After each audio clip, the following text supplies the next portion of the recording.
విశ్వాసయాత్ర అనే మా ఛానల్ని సబ్స్క్రైబ్ చేయండి.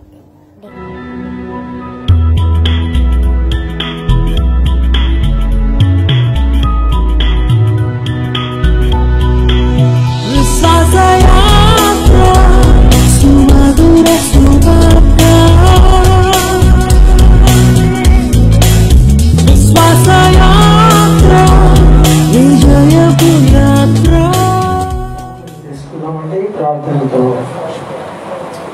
వాక్యాలను ధ్యానించుతాం. ప్రార్థన.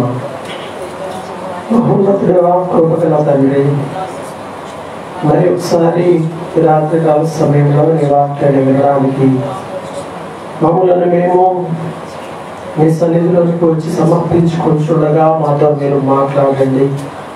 వాక్యమై ఉన్న దేవుడవు, ఈ వాక్యం ద్వారా మమ్మల్ని బలపరిచి అనేక విషయములు నేర్చుకుని విశ్వాస జీవితంలో ముందు కొనసాగుతూ కృప చూపమని యేసు నామమున ప్రార్థిస్తున్నాము తండ్రి.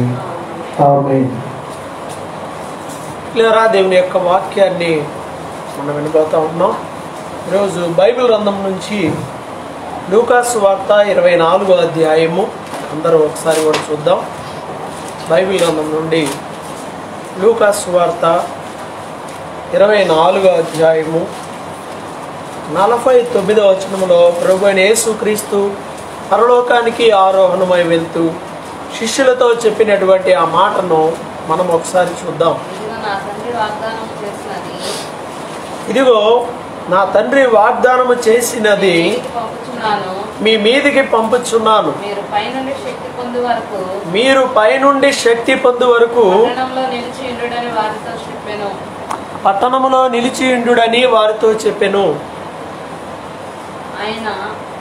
ఆయన బేతనియ వరకు వారిని తీసుకొని పోయి చేతులెత్తి వారిని ఆశీర్వదించెను. చాలు ప్రియులారా, ఇక్కడ మనకు ఒక ప్రాముఖ్యమైన మాట కనపడుతుంది. అదేమిటి అంటే 49వ వచనం, లూకా 24:49లో యేసుక్రీస్తు పరలోకానికి ఆరోహణమై వెళ్తూ శిష్యులకు చెప్పినటువంటి మాట ఏమిటి? ఇదిగో నా తండ్రి వాగ్దానం చేసింది మీ మీదకి పంపుచున్నాను, మీరు పైనుండి శక్తి పొందు వరకు పట్టణములో నిలిచియుండుడి అని చెప్తాను. ఎందుకు వీళ్ళు పట్టణాన్ని దాటెళ్ళాలి? అసలు ఫస్ట్ పైనుండి శక్తి వచ్చే వరకు వీరు పట్టణంలో ఉండాలి. ఓకే, ఆ తర్వాత వీళ్ళు ఎక్కడికి వెళ్ళాలి? పట్టణంలోనికి వీళ్ళు ఎందుకు వెళ్ళాలి? వెళ్ళాల్సిన పని ఏంటి? కారణం ఏంటి? శక్తి వచ్చే వరకు పట్టణంలో ఆగమన్నాడు, బాగానే ఉంది. తర్వాత ఏం చేయమన్నాడు? ఎందుకు వెళ్ళొద్దు అన్నాడు? అసలు వెళ్ళాల్సిన రీజన్ ఏంటి? సువార్తను ప్రకటించడానికి వీళ్ళు వెళ్ళాలి. యేసు ప్రభు చెప్పిన మాట కూడా ఉంటుంది కదా, మీరు వెళ్ళి సమస్త జనులను శిష్యులుగా చేయండి అని చెప్పాడు. సో వీళ్ళు వెళ్ళడానికి రెడీగా ఉన్నారు. ఆయన ఆజ్ఞ ఇచ్చాడు, మీరు వెళ్ళండి చెప్పండి అని. కానీ వాళ్ళకి ఇంకొక మాట కూడా చెప్పాడు. అదేంటి అనంటే, మీరు ఆగండి, పైనుండి శక్తి పొందే వరకు పట్టణంలో వెయిట్ చేయండి. ప్రియమైన వారలారా, దేవుని ఆజ్ఞలు మనకు ఎంత ప్రాముఖ్యమైనవో అంటే, దేవుడు చెప్పినవి పాటించడం మనకు ఎంత ప్రాముఖ్యమైనవో, దేవుని యొక్క శక్తిని పొందుకోవటం కూడా అంతే ప్రాముఖ్యమైంది. శక్తి లేకుండా చెప్పుకుంటా వెళ్తే ఏం చేస్తాము అనంటే, కేవలము అది ఎలా ఉంటుందంటే క్లాసులో పాఠాలు విన్నట్టు ఉంటుంది, కానీ దానివల్ల ప్రయోజనం ఉండదు. ఇప్పుడు స్కూల్లో కానీ కాలేజీలో కానీ టీచర్లు చాలా మంచి మాటలు చెప్తూ ఉంటారు. వాళ్ళు కూడా చెప్తారు, అబద్ధాలు ఆడకూడదు, ఉదయాన్నే లెగవాలి, ఆరోగ్యంగా ఉండాలి, తల్లిదండ్రుల యొక్క కష్టాన్ని మీరు గుర్తించండి, జాగ్రత్తగా చదువుకోండి. ఇలాంటి మాటలు స్కూల్లోనూ కాలేజీల్లోనూ ఎక్కడికి వెళ్ళినా, ఏ స్థాయిలోకి వెళ్ళినా కూడా చెబుతూనే ఉంటారు. కానీ ఆ మాటలు అందరిలో ఫలిస్తాయా? అందరిలో ఫలించవు. కారణం ఏమిటి అంటే, అక్కడ శక్తి అనేది అవసరమైంది. ప్రభు కూడా వీళ్ళకి ఏం చెప్తున్నాడంటే, మీరు దేవుని యొక్క మాటలు అంటే యేసుక్రీస్తు యొక్క మాటలు, ఆయన మాటలన్నీ వీళ్ళకి తెలుసు, పక్క నుండి విన్నారు కదా, ఆల్రెడీ ఆయన చెప్పినవి చెప్పడమేగా, ఇంకేముంది దాంట్లో, అంతే కదా. ప్రభు చెప్పింది చాలా సింపుల్ పద్ధతి, కాపీ పేస్ట్ పద్ధతే చెప్పాడు. నేనేం చెప్పానో అవే మీరు వెళ్ళి అలాగే చెప్పండి అని చెప్పాడు. కొత్తగా ఏం చెప్పమని ఏం చెప్పలా. ఇక్కడ మీరు విన్నయే మీరు బయటికి వెళ్ళి చెప్పొచ్చు. మీరు ఎవరికైనా చెప్పాలి అనుకున్నప్పుడు మీరు ఆరాధనలో, ఉపవాస ప్రార్థనల్లో, కూటాల్లో, లేదా ఏ విధంగా ఎక్కడ మీరు వాక్యం విన్నా దాన్ని మీరు ఇతరులకు చెప్పొచ్చు. దాంట్లో అభ్యంతరం ఏమి లేదు. మీరు విన్నదాన్నే చెప్పండి అని చెప్పాడు. అయితే చెప్పడానికి ఇంకొక ప్రాముఖ్యమైన విషయం ప్రభు చెప్పింది ఏమిటి అంటే, కనిపెట్టండి, వెయిట్ చేయండి. ఎందుకు కనిపెట్టాలి? కారణం ఏంటి? నా తండ్రి వాగ్దానం చేసింది మీ మీదకి పంపుతున్నాను, మీరు పైనుండి శక్తి పొందే వరకు పట్టణంలో నిలిచి ఉండుడి అంటున్నాడు. అంటే పైనుండి శక్తి రాబోతుంది. చాలామందికి పైనుండి వచ్చే శక్తి ఉండదు. పైనుండి వచ్చే శక్తి లేకపోవటం వల్ల ఏమవుతుందంటే కేవలం టీచర్లుగానే మిగిలిపోతారు. చక్కగా వాక్యం చెప్పవచ్చు, బ్రహ్మాండంగా చెప్పవచ్చు, అది పెద్ద విషయం ఏమీ కాదు. బాగా చదువుకొని దీన్ని స్టడీ చేసి చక్కగా అన్నీ కూడా రాసుకుంటా చెప్పటం అనేది పెద్ద విషయం కాదు. శక్తి కలిగినటువంటి వారిగా ఉండటమే విషయము. క్రైస్తవులుగా ఉండటం అనేది పెద్ద విషయం ఏమీ కాదు. శక్తి కలిగిన క్రైస్తవుడుగా ఉండటమే విషయము. ప్రార్థన చేయటం పెద్ద విషయం ఏమీ కాదు. ఆ ప్రార్థనలో శక్తిని పొందుకోవాలి, లేదా ప్రార్థన ద్వారా శక్తి రావాలి. ఇది ప్రాముఖ్యమైనది. శక్తి కలిగినటువంటి క్రైస్తవ జీవితాన్ని మనం కలిగి ఉండాలని దేవుడు కోరుకుంటున్నాడు. అందువల్ల ఈ శక్తి కోసం వాళ్ళు ఏం చేశారు? ఎదురు చూశారు. ఆ పట్టణంలో ఆ మేడ గదిలోనికి వెళ్ళి అందరూ కూడా ఏక మనస్సుతో ఎడతెగక ప్రార్థన చేస్తున్నారని అపోస్తుల కార్యముల గ్రంథంలో 1వ అధ్యాయంలో మనకు కనపడతా ఉంటుంది. వాళ్ళు చేస్తున్న పని ఏమిటి? ఏక మనస్సుతో ఎడతెగక ప్రార్థన చేస్తూ ఉన్నారు.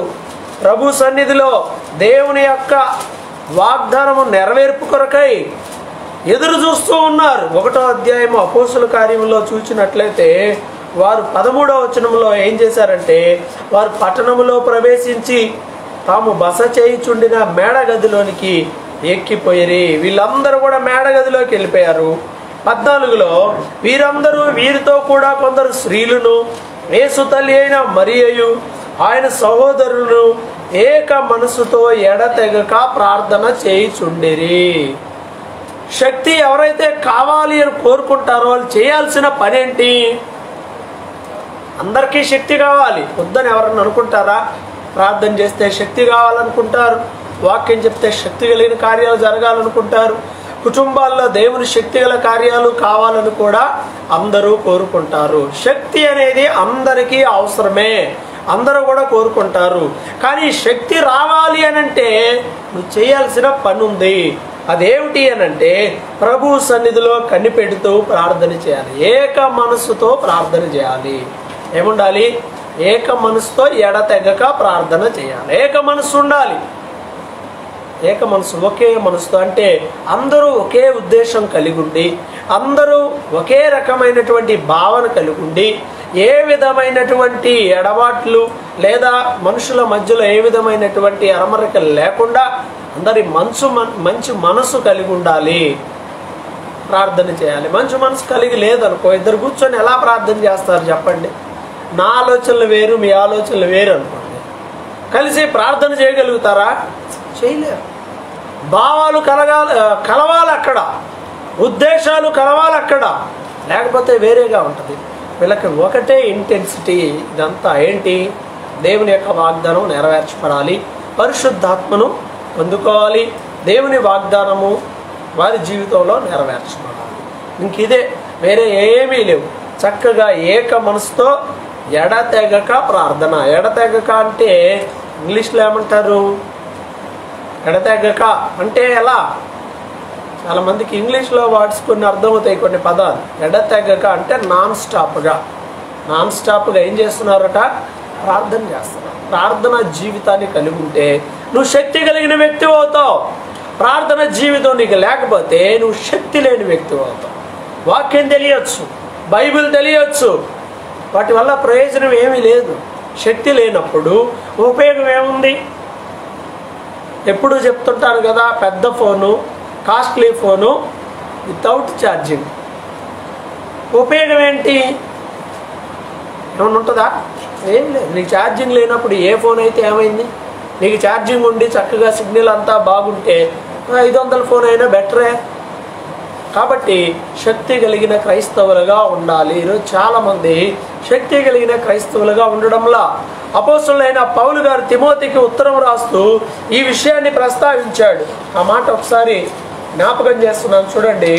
శక్తి లేనటువంటి క్రైస్తవులు, తిమోతికి రాసిన 2వ పత్రిక 3వ అధ్యాయము 5వ వచనాన్ని చూడండి.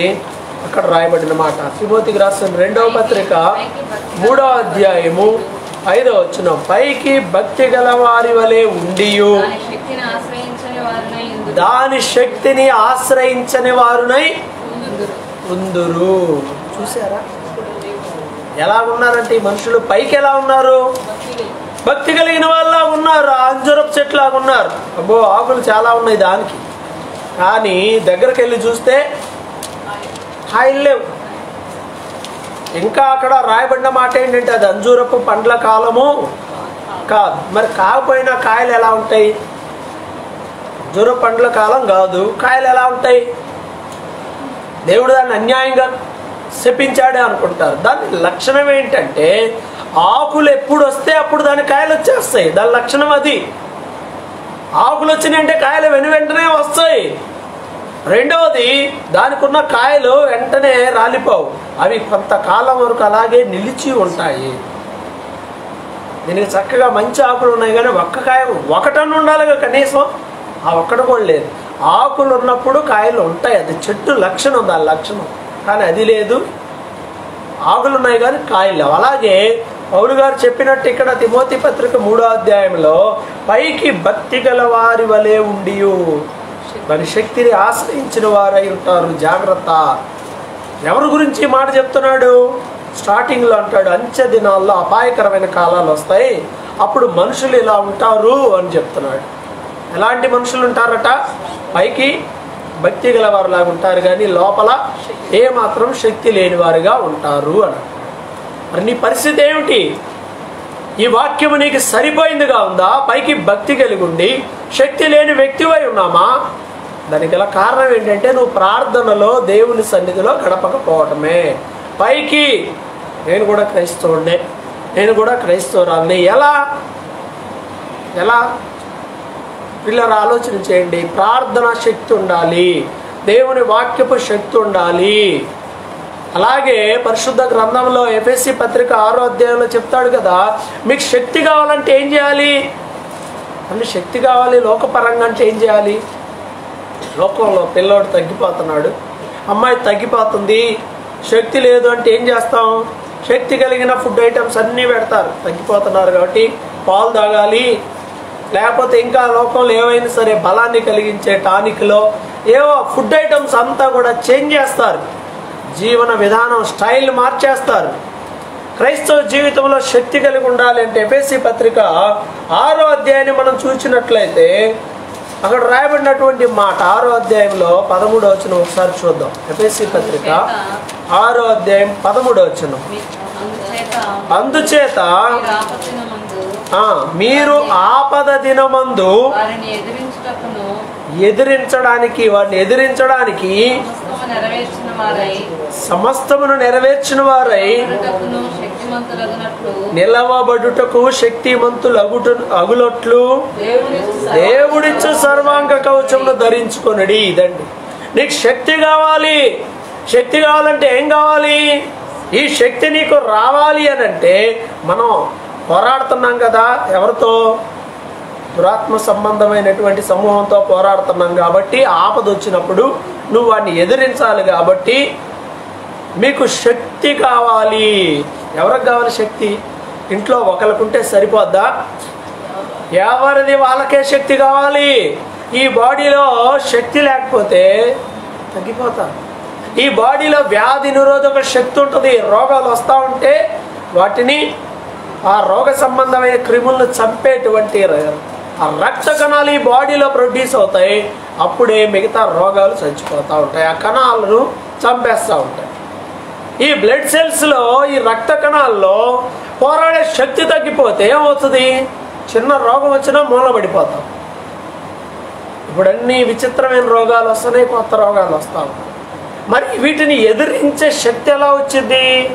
అందుకే ఏం చెప్తున్నారు, అందరూ బాగా తినండి, పుష్టిగా తినండి, కోడిగుడ్డు తినండి, చికెన్ తినండి. ఎందుకని చికెన్ తినండి, గుడ్డు తినండి అంటే మామూలుగా తింటారా? ఇది శక్తి కలిగిన ఫుడ్. పాలు తాగండి, మంచిది. ఇది మీ శరీరంలో శక్తి ఇస్తుంది, రోగాలు రాకుండా మిమ్మల్ని కాపాడుతుంది. అలాగే విశ్వాస జీవితంలో శక్తి కలిగి నిలబడాలి అంటే మనకు కావాల్సింది ఏంటంట, దేవుడిచ్చే సర్వాంగ కవచం కావాలి. ఇది మనకి శక్తే. సర్వాంగ కవచం అంటే అరికాలు మొదలుకొని నడినెత్తి వరకు నీకు ఒక ప్రొటెక్షన్ కావాలి, రక్షణ కావాలి. ఏమిటవి? రక్షణ అనే శిరస్త్రాణం ఉండాలి. హెల్మెట్ పెట్టుకుంటే తలకి సేఫ్టీ, రక్షణ పొందడం. మీకు రక్షణ లేకపోతే, బాప్తిస్మం లేకపోతే, మారు మనసు పాప క్షమాపణ లేకపోతే నీ తల నరికేస్తాడు సైతాను, నీ తల తీసేస్తాడు, నీకు ఉపయోగం ఏమి లేదు.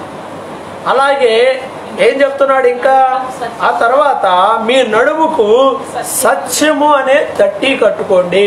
సత్యము అనే దట్టి అంటే బెల్ట్. దట్టి అంటే ఈ ట్రూత్, సత్యము, అబద్ధం ఆడకుండా సత్యంగా ఉండేటువంటి బెల్ట్. అంటే ఈ బెల్ట్ మనకు ఎలా ప్రొటెక్షన్ ఇస్తుందో, బెల్ట్ అంటే ఏదో మనలాగా ఎవరికి జారిపోకుండా ఉండడానికి కట్టుకునే బెల్ట్ కాదు. సైనికుడు పెట్టే బెల్ట్ ఎలా ఉంటుందంటే పెద్దది. పోలీసుల బెల్ట్, ఆర్మీ వాళ్ళ బెల్ట్ ఉంటుంది కదా, పెద్దది అనమాట. ఇక్కడ మెటల్తో ఉంటుంది. అలాగే ఓ పెద్ద బెల్ట్ పెట్టుకోండి. అది ఈ ఫిజికల్గా యుద్ధానికి వెళ్ళేటప్పుడు వాడి కత్తి దాడి నుంచో ఇంకో దేని నుంచో కాపాడుతుంది. అలాగే విశ్వాస జీవితంలో సత్యము అనేదట్టి ఎప్పుడు సత్యమే మాట్లాడుతూ ఉండాలి. నీతి అనే మైమరువు తొడుక్కొని, తర్వాత ఈ పైన మైమరువు అంటే ఈ బాడీ మొత్తాన్ని కవర్ చేసేటువంటి ఒక కవచం అనమాట. ఏమిటది? నీతి. నువ్వు నీతిగా ఉండు, ఏది నీకు హాని చెయ్యదు. అలాగే పాదములకు సమాధాన సువార్త వలనైన సిద్ధ మనస్సు. ఏంటంట? చెప్పులు. దేనికి సాదృశ్యంగా ఉన్నాయి? సమాధాన సువార్త అంటే సమాధానం కలిగి ఉండడం, అందరితో బాగుంటాం. అలాగే సిద్ధపాటు కలిగినటువంటి మనస్సు. చెప్పులు వేసుకున్నామంటే అర్థం ఏంటి? ఎక్కడికన్నా వెళ్తున్నాము అని ప్రిపరేషన్, సిద్ధపాటు. దేనికైనా, ఎక్కడికైనా వెళ్ళడానికైనా, దేన్ని విడిచిపెట్టడానికైనా, ప్రభు కోరిక మేరకు, ప్రభు మాటను బట్టి దేనికైనా సిద్ధపాటు కలిగే మనస్సును కలిగి ఉండాలి. ఇవన్నీ గాక విశ్వాసము అనే డాలు పట్టుకోవాలి. కత్తి ఎంత ముఖ్యమో నీకు డాలు కూడా ముఖ్యమే. వద్దూకులు పొడవటమే కాదు, శత్రువు అవతల నుండి ఉడుస్తూ ఉంటాడు. అప్పుడు కత్తి పెడితే, కత్తి వేస్తే ఏం పెట్టాలి? కత్తే పెట్టావు మనకి ఏమవుద్ది? ఒక్కోసారి జారితే కత్తి కొట్టుకుంటున్నా, ఇట్లా జారితే ఏమవుద్ది? వచ్చేస్తుంది. కాబట్టి ఎప్పుడు యుద్ధం చేయడంలో టెక్నిక్స్ ఉంటాయి. వద్దు ఊగలేక వేసిదనే కొట్టుడు కాదు, అవతల వాడు కూడా వేస్తుంటాడు కదా, వాటిని ప్రొటెక్ట్ చేస్తూ మరలా మనం ఫైట్ చేయాల్సి ఉంటుంది. కాబట్టి ఈ డాలు చేత ఆ సైతానుడు, అపవాది వేసేటువంటి ఆ బాణాలన్నిటిని ఎదుర్కోవడానికి దాన్ని అట్లా అడ్డం పెట్టాలి. విశ్వాసంతో దాన్ని అలా అడ్డం పెట్టాలి. అట్ ద సేమ్ టైం మరలా అవసరమైన సందర్భంలో వాక్యము అనేటువంటి విశ్వాసం అనే డాలు పెట్టుకోండి. మీకు ఆ అగ్ని బాణాలన్నీ ఆర్పేయచ్చు.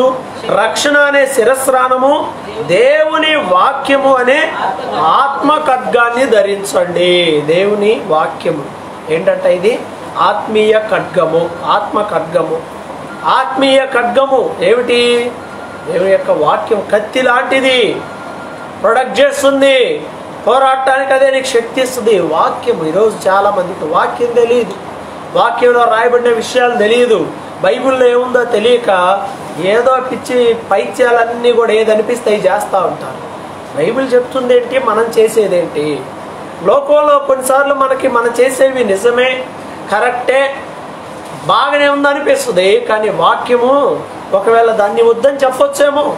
కాబట్టి ప్రతి విశ్వాసం ఏం చేయాలంటే వాక్యాన్ని బాగా చదవాలి. దేన్ని చదవాలి? వాక్యాన్ని బాగా చదవాలి. చదువుతున్నారా? వాక్యము నిన్ను శక్తిమంతునిగా మారుస్తుంది. వాక్యము నీకు మరింత శక్తిని ఇస్తుంది. చాలామందికి ఆ శక్తి లేకపోవడానికి కారణం ఏంటంటే చదవరు. ఇంకొంతమందికి ఈ మధ్య వినటం మొదలు పెడుతున్నారు, బాగా వింటున్నారు, చదవట్లా వింటున్నారు. వినటం వల్ల ఏమొస్తుంది? వినుట వలన విశ్వాసం వస్తుంది. అయితే చదవటం ఇంకా మంచిది. వినటం వల్ల విశ్వాసం వస్తుంది, ఒకటి ప్లస్ పాయింట్. మైనస్ పాయింట్ ఏంటంటే ఎవరన్నా వ్యతిరేకమైన వ్యాఖ్యానం చెప్తే అది కూడా మైండ్లోకి వెళ్ళిపోయింది. వ్యతిరేకమైన చెప్పారనుకో, దీని అర్థం ఇదే అని అనుకుంటారు. కానీ నువ్వు ప్రార్థనా పూర్వకంగా దాన్ని చదువుతూ ఉంటే దేవుని ఆత్మ ప్రేరణ నీకు వాటి యొక్క భావాలను తెలియజేస్తూ ఉంటారు. అలాగే కింద ఇంకో మాట కూడా చెప్పాడు 18వ వచనంలో, ఆత్మ వలన ప్రతి సమయమందు ప్రతి విధమైన ప్రార్థన విజ్ఞాపన చేస్తూ ఆ విషయమై సమస్త పరిశుద్ధుల నిమిత్తము పూర్ణమైన పట్టుదలతో విజ్ఞాపన చేయించు మెలకువగా ఉండుడి. ప్రార్థన చేయాలి. ప్రార్థన వేటి కొరకు చేయాలట? వేటి కొరకు చేయాలి? సమస్త పరిశుద్ధుల నిమిత్తం ప్రార్థన చేయాలి. ఎవరి కొరకు?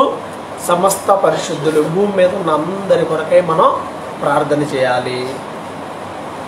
పూర్ణమైన పట్టుదలతో విజ్ఞాపన చేస్తూ ఆత్మీయంగా మెలకుగా ఉండాలి. విజ్ఞాపన చేయాలి. విజ్ఞాపన చేయటం అంటే ఏమిటి? ఇతరుల అవసరతల కొరకై ప్రభు సన్నిధిలో ఎక్కువసేపు ప్రార్థన చేయాలి. నీకోసం నువ్వు చేసుకుంటావు. శనివారం ప్రార్థనలు పెట్టేది లేదా ఇంకో ప్రార్థనలు పెట్టేది దేని కొరకు అంటే విజ్ఞాపన చేయడానికంటే ఇతరుల కొరకు నువ్వు ప్రార్థన చేయడం. కొంతమంది విజ్ఞాపన ప్రార్థనలో కూడా వాళ్ళ గురించి వాళ్ళ బాధలే చెబుతూ ఉంటారు. నేను అనుకుంటా ఉంటాను, ఒంటరిగా ప్రార్థన చేసుకునే టైం లేక ఒంటరిగా చేయకనే ఇక్కడ చేస్తుంటారు కొంతమంది. మన కొరకు మనం పర్సనల్గా ప్రార్థన చేసుకోవాలి. అది మ్యాండేటరీ, అది ఖచ్చితమైనటువంటి విషయమే. ఇతరుల కొరకు ప్రార్థించాలి, సంఘం కొరకు ప్రార్థించాలి. అపోస్తులైన పౌలు గారు చెప్పాడు కదా, తిమోతికి చెప్పాడు. ఎవరి కొరకు ప్రార్థన చేయమని చెప్పాడండి? ఎవరెవరి కొరకు ప్రార్థన చేయాలి? విజ్ఞాపన.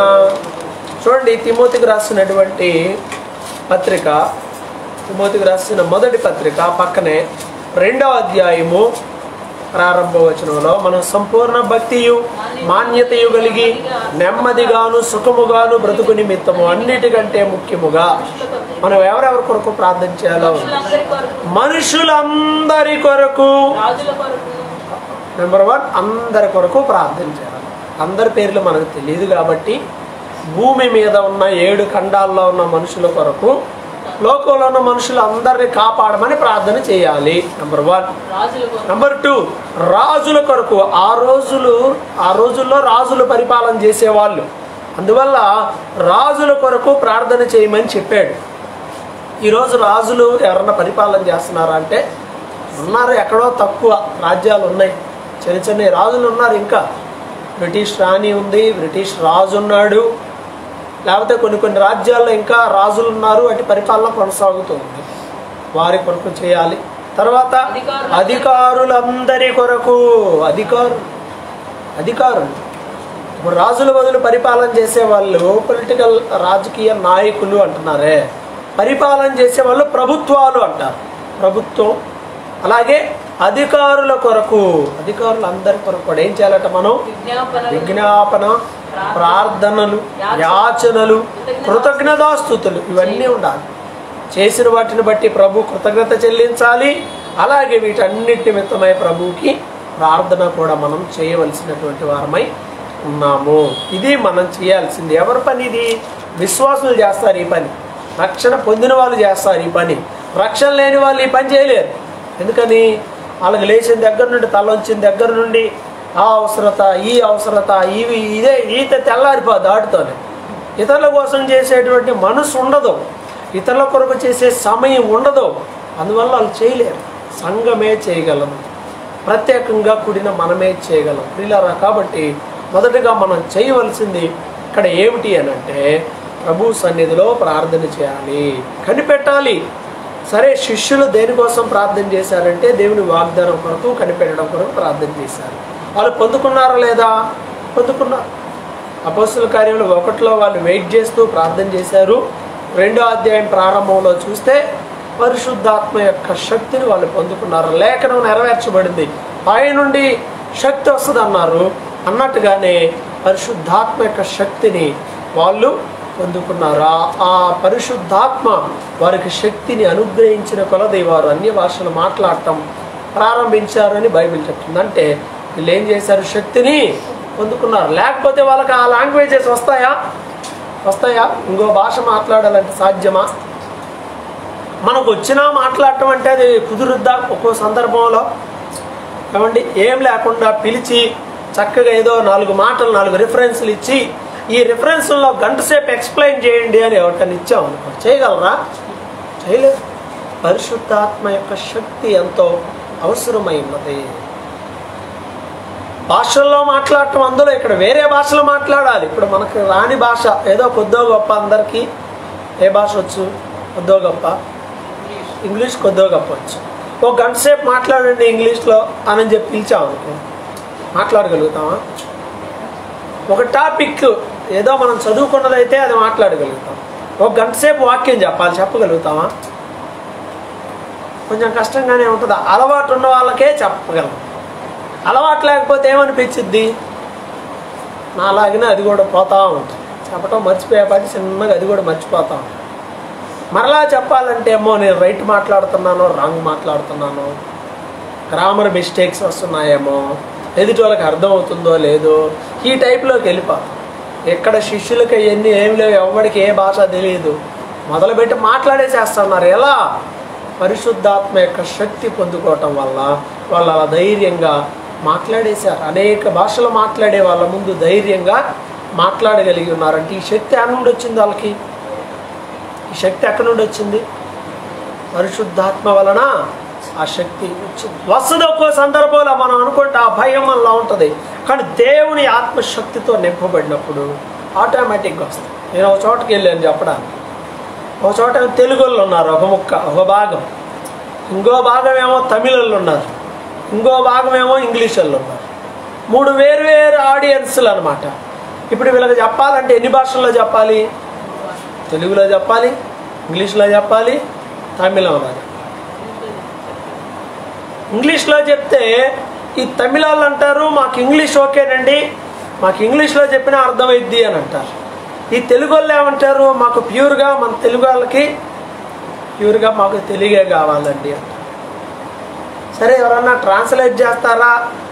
ఇంగ్లీష్లో చెప్తే ఎవరన్నా తెలుగులో చెప్తారా అంటే అమ్మో మాకు భయం, మాకు వచ్చు, కానీ అక్కడ ప్రొఫెసర్లు ఉన్నారు, లెక్చరర్స్ ఉన్నారు, వాళ్ళు ఎవరు మాట్లాడుతున్నారు, మేము చెప్పలేములేండి, మేము వింటాంలేండి అని అంటున్నారు. తెలుగు ఇంగ్లీష్ 2 నేనే చెప్పాను. అక్కడ సేపు తెలుగులో చెప్పడం, మరలా కొద్దిసేపు ఇంగ్లీష్లో చెప్పడం, 2. ఆ టైంకి దేవుడు ఆ శక్తి ఇస్తాడు అంతే. నాకు చేత అయ్యో లేకపోతే ఏదో కుదిరి కాదు. ఆ సమయానికి దేవుడు ఆ శక్తి ఇస్తాడు. పరిశుద్ధాత్మ వల్ల జరుగుతుంది. మ్యాన్ పవర్, ఓన్ పవర్లో పనిచేయవు. కాబట్టి ప్రతి ఒక్కరి జీవితంలో శక్తి అవసరం. ఈ శక్తి కావాలంటే ఏం చేయాలి? ప్రభు సన్నిధిలో కనిపెట్టి ప్రార్థన చేయాలి, అప్పుడు దేవుడు ఇస్తాడు. శిష్యులు కనిపెట్టి ప్రార్థించటం వల్ల వాళ్ళకి శక్తి ఇచ్చాడా లేదా? ఏం శక్తి ఇచ్చాడు? పరిశుద్ధాత్మ శక్తిని ఇచ్చాడు. తద్వారా వారు అన్య భాషలు మాట్లాడి అక్కడికి వచ్చిన అందరికీ వాక్యాన్ని చెప్పగలిగారు. నెంబర్ 1. నెంబర్ 2, ఇంకో మాట చెప్పి నేను ముగిస్తాను. అపోస్తుల కార్యముల గ్రంథంలో 3వ అధ్యాయంలో మనం చూసినట్లయితే పేతురు అక్కడ ఉన్నటువంటి ఆడియన్స్, అక్కడ ఉన్నటువంటి ప్రజలతో మాట్లాడినటువంటి ఒక మాట. అపోస్తుల కార్యముల గ్రంథము 3వ అధ్యాయము 12వ వచనంలో చూస్తే ఇక్కడ ఇంకో మాట. అపోస్తుల కార్యములు 3:12. పేతురు దీనిని చూసి ప్రజలతో ఇట్లా, నేను ఇశ్రాయేలీయులారా, దీని విషయమై ఎందుకు ఆశ్చర్యపడుతున్నారు? మా సొంత శక్తి చేతనైనను భక్తి చేతనైనను నడువ వీనికి బలం ఇచ్చినట్టుగా మీరెందుకు మా తట్టు తేరి చూచుచున్నారు? ఏంటంటే ఇక్కడ మీరు ఎందుకు ఆశ్చర్యపడుతున్నారు వీని విషయమై? ఎవరితను? పుట్టుకతో కుంటివాడు, ఆ దేవాలయం ముందు కూర్చొని భిక్షం అడుక్కునేటువంటి వాడు. ఆయన జీవితంలో గొప్ప ఆశ్చర్యకార్యం జరిగింది. ఏం జరిగింది? పుట్టుకతో కుంటివాడైనటువంటి వ్యక్తి ఏమయ్యాడు? నడవడం మొదలుపెట్టాడు, పరిగెత్తడం మొదలుపెట్టాడు, గంతులేయడం మొదలుపెట్టాడు. మందిరం మొత్తం తిరుగుతున్నాడు. ఇక కాళ్ళు వచ్చినాయి కదా, మొత్తం తిరుగుతున్నాడు, వీళ్ళతో పాటు తిరుగుతున్నాడు, మండపంలో అంతా తిరుగుతున్నాడు. అందరు ఆశ్చర్యపోతూ ఉంటే అప్పుడు అన్నారు, మా సొంత శక్తి చేతనైనను గాని మా సొంత భక్తి చేతన కానీ మేము వీనికి నడవడానికి బలము ఇవ్వలేదు. అవునండి, మన సొంత శక్తి వల్ల ఏం జరగవు, సొంత భక్తి వల్ల ఏమీ జరగవు. ఏం చెప్పాడు? ఎలా జరిగిందట ఇదంతా? ఎలా జరిగిందనంటే, ఇదిగో మీరు అప్పగించిన యేసుక్రీస్తు, మీరు సిలువ వేసిన యేసుక్రీస్తు, ఆయన చనిపోయి తిరిగి లేచాడు. ఆయనలో విశ్వాసం వల్లే ఇదంతా కూడా జరిగింది. చూసారా, సొంత శక్తి వల్ల మనం ఏం చేయలేం. దేవుని శక్తి ఏం చేస్తుంది? గొప్ప కార్యాలను చేస్తుంది. కాబట్టి మనం ఏం చేయాలంటే, మన శక్తిని మనం నమ్ముకోకుండా, మన శక్తి మీద మనం ఆధారపడకుండా, మన శక్తి వల్ల మనం ఏం చేయలేమని పరిపూర్ణంగా దేవుని మీద ఆధారపడి ఆయన యందు విశ్వాసం ఉంచి ముందుకు వెళ్ళేవారముగా ఉన్నట్లయితే ఆయన శక్తి కలిగిన కార్యాలను చేస్తారు. తన దేవుణ్ణి ఎరిగినటువంటి వారు బలము కలిగి గొప్ప కార్యాలు చేస్తారని బైబిల్ చెప్తుంది. బలం ఎలా వస్తుందంటే, దేవుని ఎరగటం వల్ల బలం వస్తుంది, ప్రార్థించటం వల్ల బలం వస్తుంది. నువ్వు ప్రభు సన్నిధిలో కనిపెట్టుడు ద్వారా ఆయన నుండి శక్తి నీ మీదకి పంపిస్తుంది. కాబట్టి మనం శక్తి కలిగిన వారముగా ఉండాలి. ఎందుకంటే ఈ శక్తి పొందుకొని ఏం చేయాలి? ఎందుకు ఈ శక్తి? శిష్యులు శక్తి పొందుకొని ఏం చేశారు?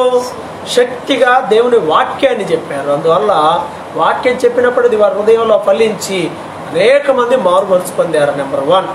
నెంబర్ 2, ఆ శక్తిని పొందుకొని గొప్ప అద్భుత కార్యాలను చేశారు. తద్వారా అనేక మంది ప్రభువును విశ్వసించారు. శక్తి. అలాగే ఈ శక్తిని పొందుకొని వారి వ్యక్తిగత జీవితంలో వారికి ఎన్ని ఇబ్బందులు ఎదురైనా వారు ప్రభు కొరకు నిలబడగలిగారు. ఇది నెంబర్ 3. కాబట్టి మనం కూడా ప్రార్థించటం వల్ల శక్తిని పొందగలుగుతాం. ఈ శక్తి ఏం చేస్తుందంటే, మన జీవితాల్లో అద్భుతాలు చేస్తుంది. మన ప్రార్థన ద్వారా అనేకుల జీవితాల్లో అద్భుతాలు చేస్తుంది. అయితే ఈ శక్తి ఎక్కడుంది, ఎలా పొందుకోవాలని చూసుకోవాలి. శక్తి అలా అక్కడుంది. ప్రార్థనలో శక్తి ఉంది, లేఖనాల్లో అంటే బైబిల్లో దేవుని మాటల్లో శక్తి ఉంది. ఈ విషయాలు మనం గ్రహించాలి, ఆ శక్తిని పొందుకోవాలి. యేసు ప్రభు దగ్గర ఉన్న గొప్ప శక్తి ఏంటంటే పునరుద్ధానపు శక్తి. చనిపోయి కూడా తిరిగి లేచిన శక్తి ఆయన దగ్గర ఉంది. ఆ పునరుద్ధానపు శక్తిని మనం పొందుకుంటే ఒకరోజు మనం కూడా చనిపోతాం, తిరిగి లెగుస్తాం. ఆ పునరుద్ధానపు శక్తి పొందుకోవటం అతి ప్రాముఖ్యమైనటువంటి విషయం. కాబట్టి మనందరం కూడా ఆ పునరుద్ధానపు శక్తి కొరకు మొదటగా అడగాలి. రెండవది, ఆయన సువార్త ప్రకటించుండగా సంఘం అభివృద్ధి చెందుట కొరకు, కుటుంబాల్లో దేవుని బలమైన కార్యములు జరుగుట కొరకు శక్తి కలిగినటువంటి వారముగా ఉండాలి. ప్రభువుని అడిగితే ఇస్తాడు. ఎందుకంటే ఆయన సిలువలో బలి అయింది ఎవరి కోసం? మన కోసం, మన పాపముల కొరకు, మన కోసం తన సొంత కుమారుణ్ణి ఇచ్చిన దేవుడు మనం అడిగితే ఏదైనా ఎవడా ఇస్తాడు. సిలువలో ఉండి కూడా దొంగ అడిగితే నిత్య జీవాన్ని ఇచ్చిన దేవుడు మనం అడిగితే తప్పకుండా ఇస్తాడు.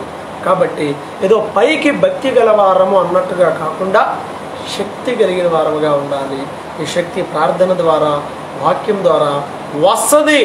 దానికి రుజువులు మన జీవితాల్లో ఎన్నో ఉన్నాయి, మన సంఘంలో ఎన్నో ఉన్నాయి, సహవాసంలో ఎన్నో చూసాం, ఇంకా కూడా చూస్తాం. మరింత శక్తి పొందుకొని ప్రభువుకు నమ్మకమైన వారుగా ఉందాం.